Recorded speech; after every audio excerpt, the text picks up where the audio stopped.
world and cancel culture, woke culture, this culture, that culture, division, etc. That really bugs me. And in the spirit of that, you either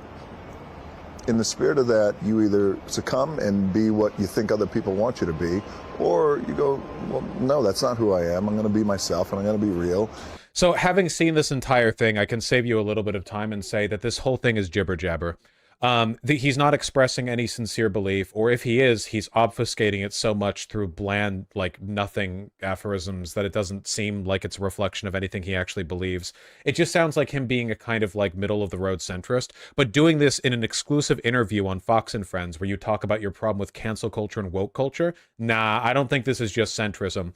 What I think this is two factors that are clashing together. For one, this is a difficult time for someone in Hollywood to be politically loud and active, not only because of the broader political divide, but also because of what's going on with Israel and Palestine. Like, any statements right now are being held to a much higher degree of scrutiny than they were back in 2020. So I think that he might be a little bit nervous about the potential blowback for that. Secondly, let's be real here. The Rock is a ultra wealthy, mega powerful guy, and we are living in an era where the aesthetic of masculinity is being called upon more and more as an icon of conservative advocacy, as like a totem or an expression of it. And the last big incident I can think of in Hollywood of a really beefy, muscular guy doing anything related to masculinity would have been John Cena accepting an Oscar, like going out there to announce an Oscar naked. Remember that? John Cena? He went out there with a little, there you go, costume design. See? Now, I thought this was funny, and I was happy with the opportunity to look at his naked body, personally.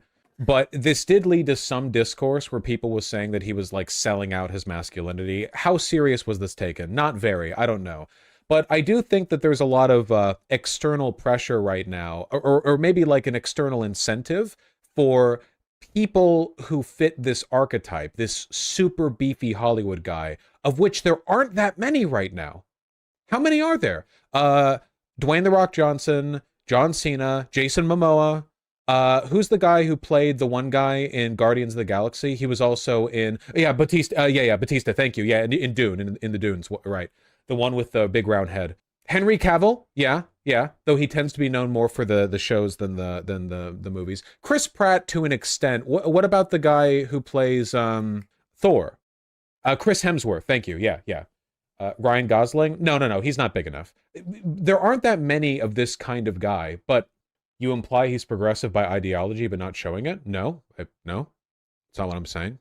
What I'm saying is, like, this has been an archetype of guy that has historically been called upon by the right to be an icon of their politics. The best example I can think of is Seagal, right?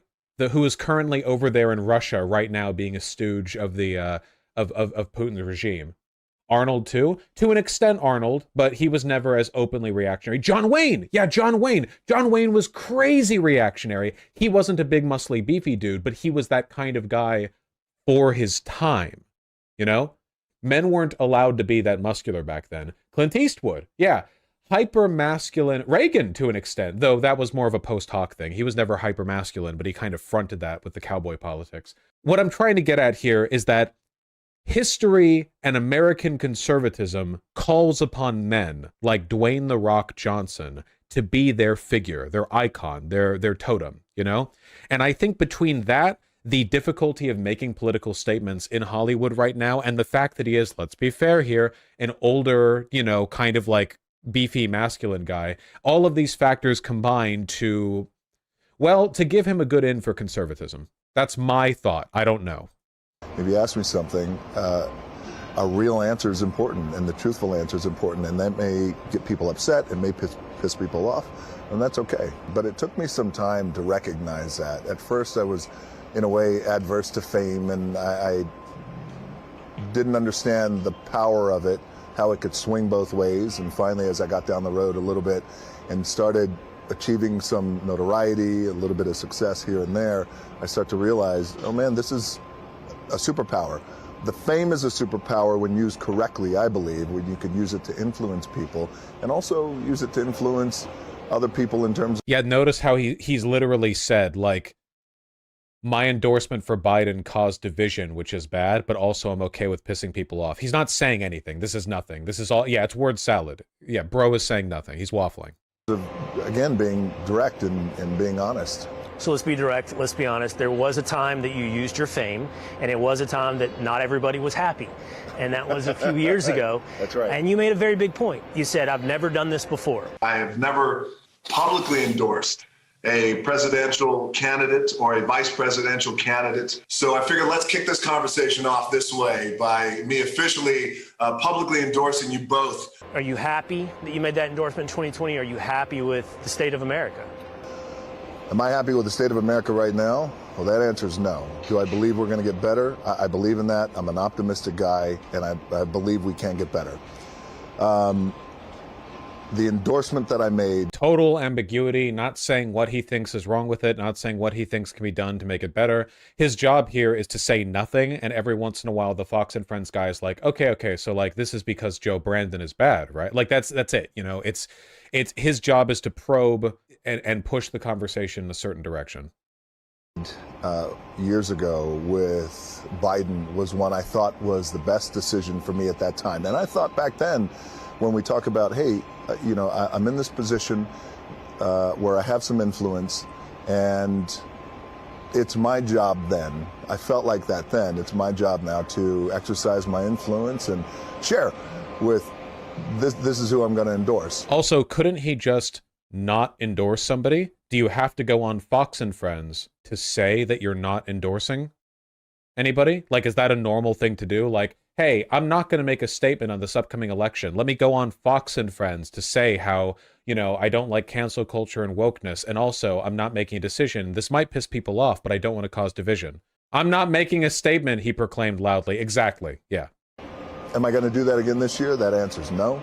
I'm not going to do that, because what I realized, what that caused back then was something that tears me up in my guts back then and now, which is division.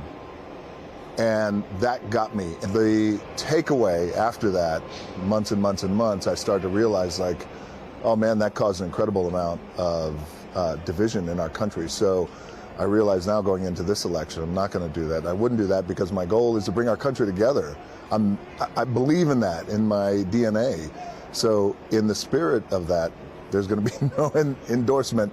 Not that I'm afraid of it at all, but just literally, just like nothing being said, literally completely absent any statement being made. It's actually like a talent. Like, you know, he's a showman, he's an entertainer, right? So he has some skill at this, because it takes skill to say this little with this many words, you know?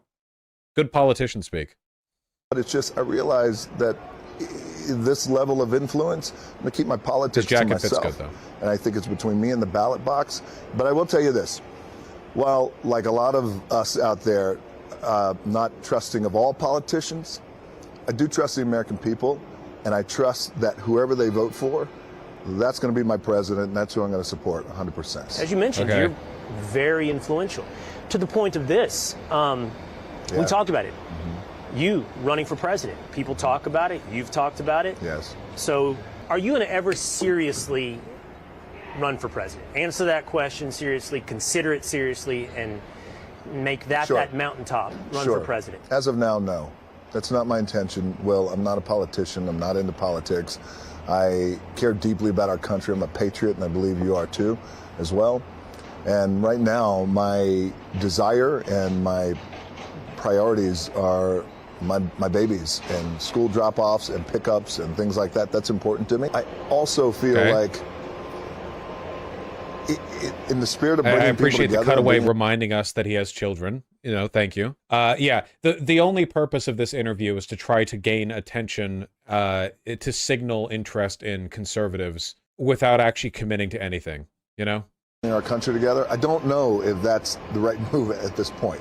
Possible. I don't know. So truth is, As of now, you said. as of now. So, you know, what I would say to you guys is this. First Literally, of all, like a 5-minute interview. Yeah, I'm not endorsing anyone. I don't have any opinion on this. and I'm focusing on my family right now. Okay.